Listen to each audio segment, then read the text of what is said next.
Bonjour les amis, je vais commencer fort cette vidéo.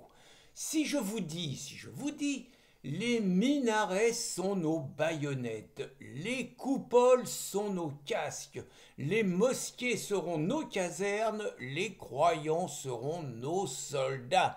Si je vous dis ça, vous allez dire c'est encore les islamophobes qui ont inventé cette phrase pour discréditer la religion d'amour, de tolérance et de paix. Je fais un signalement à SOS Racisme ou à la LICRA. Bah oui, mais cette phrase-là, historique, c'est Recep Erdogan, l'actuel président de la République turque, qui l'a prononcé en 1998, ce qui lui a d'ailleurs valu à l'époque quelques soucis judiciaires. Je crois qu'il avait fait quelques mois de prison à cause de cette phrase qui a été considérée comme une incitation à la haine et une rupture avec les principes laïques. C'est qu'à l'époque, c'était encore les préceptes d'Atatürk qui prévalaient en Turquie. Atatürk qui, je le rappelle, a tenu sur le prophète des propos qui, en France, répétés de la même façon, nous voudraient la 17e chambre. Alors vous allez me dire, bon, aujourd'hui Erdogan, c'est clair qu'il a réislamisé la Turquie. Alors quand on vous raconte que la Turquie c'est un pays laïque, il faut faire attention parce que la laïcité turque, telle que l'avait conçue Atatürk, c'est pas du tout la laïcité à la française. C'est-à-dire que les Turcs ont fait des imams des fonctionnaires. Et des fonctionnaires qui sont payés par l'État et choisis par l'État, ce qui est quand même un petit peu mieux. Et donc en Turquie, vous avez 130 000 imams qui sont donc sous le contrôle d'un zozo qui s'appelle Ali Erbas. Une fois que je vous ai fait cette longue introduction, vous pourriez dire en toute logique que la Turquie, normalement, devrait avoir quelques soucis pour construire des mosquées en France. Vous pourriez dire, à juste titre, que d'autant plus que Erdogan a raconté quand il est venu à Strasbourg il y a quelques années pour galvaniser les Turcs qu'il fallait utiliser au maximum la double nationalité pour infiltrer la société française, qu'il fallait voter massivement, et il a demandé aux femmes turques, qui jusqu'à maintenant étaient à 3 enfants de moyenne, d'en faire 5. Le moins qu'on puisse dire est qu'au moins il a le mérite d'annoncer la couleur. Donc une fois que je vous ai dit tout ça, vous allez me dire que normalement dans un pays à peu près normalement constitué, dirigé par des gens normaux, on ne devrait pas trop avoir de mosquée turque à inaugurer, puisque à partir du moment où un mec explique que la mosquée c'est une caserne et que les croyants c'est des soldats, c'est quand même légèrement des intentions belliqueuses. Eh bien, n'en croyez rien, ce dimanche a été inaugurée à Carrière-sous-Poissy une mosquée turque, donc islamiste, en présence du grand chef des imams Ali Erbas, le grand chef des imams turcs, à la tête de 130 000 imams. Le mec, il a un pactole, il est plus important que les ministres. Le mec, il dit clairement que l'islam, ça sera jamais au second plan, que l'islam, ça doit être influent dans la famille, ça doit être influent dans la famille, ça doit être influent dans la santé, ça doit être influent partout. Bref, il raconte qu'il n'y a pas de séparation du religieux et du politique qui est possible avec l'islam, ce qui est vrai par ailleurs, hein. Et donc, là où les choses commencent à se compliquer, c'est que d'abord, ils ont eu un bail amphithéotique et un terrain qui a été accordé par la municipalité et qu'ensuite donc était présent à cette inauguration le maire de la commune Edi Haït, qui est un écolo, et le député de la circonscription Carl Olive, qui fut LR et qui maintenant est passé chez Macron et qui rêve depuis longtemps d'être ministre, qui a été maire de Poissy et qui a démissionné parce qu'il est devenu député. Alors ça me touche d'autant plus cette affaire que Carrière-sous-Poissy, c'est mon coin historique. J'ai vécu 65 ans dans ces régions-là. Et Carrière-sous-Poissy, c'est à 5 km de chez moi. Et ça me touche d'autant plus que j'ai vu Eddie Haït et Carl Olive en culotte courte. Je vais commencer par Carl Olive. À l'époque, je menais un combat dans la plaine de Carrière-sous-Poissy, qui était une décharge à ciel ouvert. Et donc, il y avait 300 000 tonnes d'ordures par an. On en prenait plein les trous de nez. Et pendant 2 ans, j'ai consacré pratiquement toute mon énergie à faire fermer cette décharge et victorieusement. Donc, vous voyez, Carrière-sous-Poissy, ça me parle. Carl Olive, dans ce contexte où je menais cette bataille, travaillait à un petit journal qui s'appelait Paris-Normandie, où il était responsable de la structure sportive, un jeune prometteur, sympathique et tout. J'allais souvent à ce journal pour faire passer des articles sur ce qui se passait sur cette décharge. Et donc je voyais régulièrement Karl, et puis j'ai suivi l'évolution de Karl. C'est quelqu'un, il a été journaliste à Canal+, un mec brillant, ambitieux, il a même été chef du service des sports à Canal+, mais comme il avait la réputation d'être un mec de droite, ça n'a pas duré longtemps. C'était par ailleurs un excellent footballeur, franchement le mec, un beau milieu de terrain, beau numéro 10, un chef de groupe, le mec il gueulait sur le terrain, il gueulait après ses mecs et tout, c'est un chef, il n'y a rien à dire. Et puis après, il est devenu président de club, il est devenu président à Chatou, il est devenu président à Poissy, et puis en toute logique, vu qu'à Poissy ils avaient élu un maire socialo incompétent et par ailleurs un peu picolo, bon, Karl, comme il n'est pas idiot, il connaît tout le monde et tout, il a pris la mairie en toute logique. Et puis c'était bien qu'il prenne la mairie.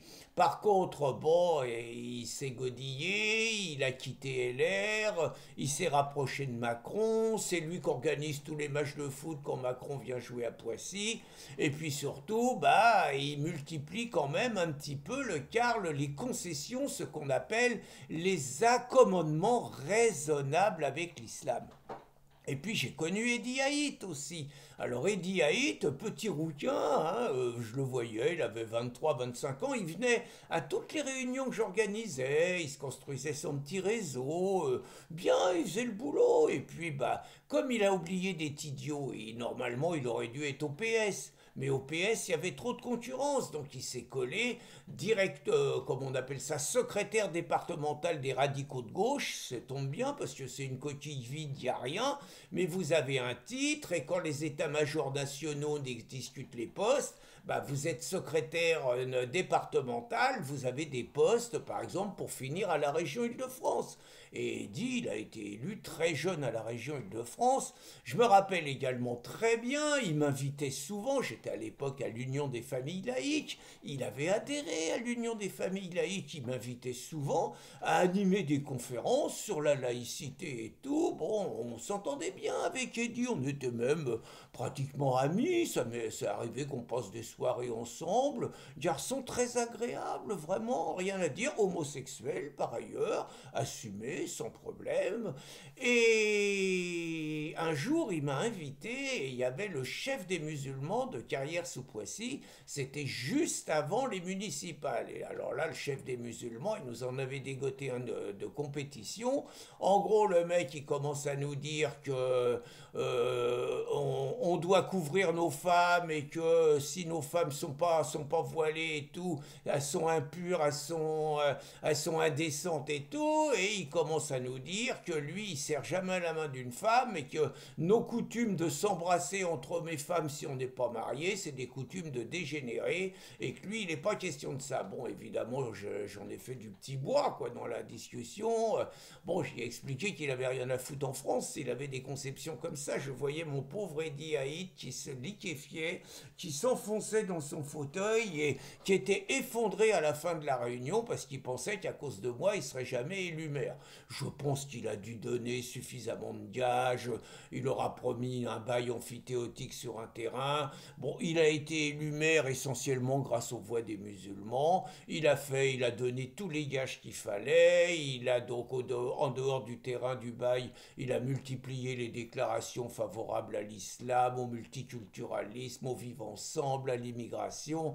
Il a même arrêté Pâques parce qu'il y avait une tradition à Carrière, c'était qu'à Pâques les enfants ramassaient les œufs, c'était la municipalité qui organisait ça, il a arrêté. Donc la question c'est, je les ai vus arriver en culotte courte, ces gars-là, ils ont fait une carrière, et dit, alors lui il était fait pour ça, hein. À 25 ans on comprenait qu'il travaillerait jamais. Normalement il avait un petit refuge à la SNCF où il s'était fait embaucher dans les bureaux, tout ça, avec mise en disponibilité, il perd une élection, il revient, mais bon, le mec, il est fait pour faire de la politique, je sais pas, il a pas suivi les bonnes filières, parce que quand on voit les macronistes, très franchement, il est meilleur qu'eux, quoi, plus malin, franchement, c'est un malin. Donc, une fois qu'on a dit tout ça, ces deux garçons, donc, que j'ai connus gamins, se retrouvent aujourd'hui avec des hautes responsabilités, car le livre, il sera ministre un jour, hein, c'est probable. Et ces gars, Eddie aussi, c'est possible, hein. Et ces gars-là, donc, sans vergogne, sans complexe, qui se disent laïcs, hein, j'en suis sûr, inaugurent une mosquée islamiste en présence du chef des imams de Turquie, donc en présence du principal disciple d'Erdogan. Et ça pose de problème à personne. C'est ça la question. Il n'y a pas de campagne de presse contre eux. Il n'y a aucune sanction qui est envisagée. Je crois savoir quand même que c'est pas tout à fait compatible avec la laïcité, même si Fillon a inauguré une mosquée à Argenteuil en 2006, et même devant une fillette voilée quand même, hein. Et même si Valls a inauguré une autre mosquée, il était Premier ministre, hein, en 2014 à Cergy, il y a quand même quelque chose qui ne va pas. Je rappelle que l'article 2 de la loi de 1905, c'est l'État ne reconnaît, ne salarie et ne subventionne aucun culte. Déjà subventionné quand on file un bail amphithéotique, un terrain de la municipalité, c'est un financement déguisé. Puis enfin, inaugurer une mosquée, c'est un acte de soumission dans la période qu'il y a, c'est un acte de soumission à l'électorat musulman.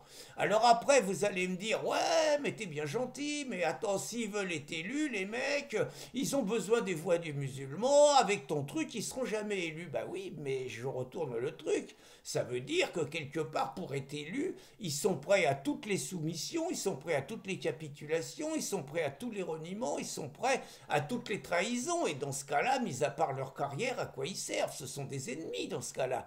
Hein, je suggère quand même un petit peu cette réflexion, tout en disant qu'on ne peut pas abandonner les élus locaux à des situations comme ça, et qu'il faut que l'État légifère de façon claire, en interdisant tout don.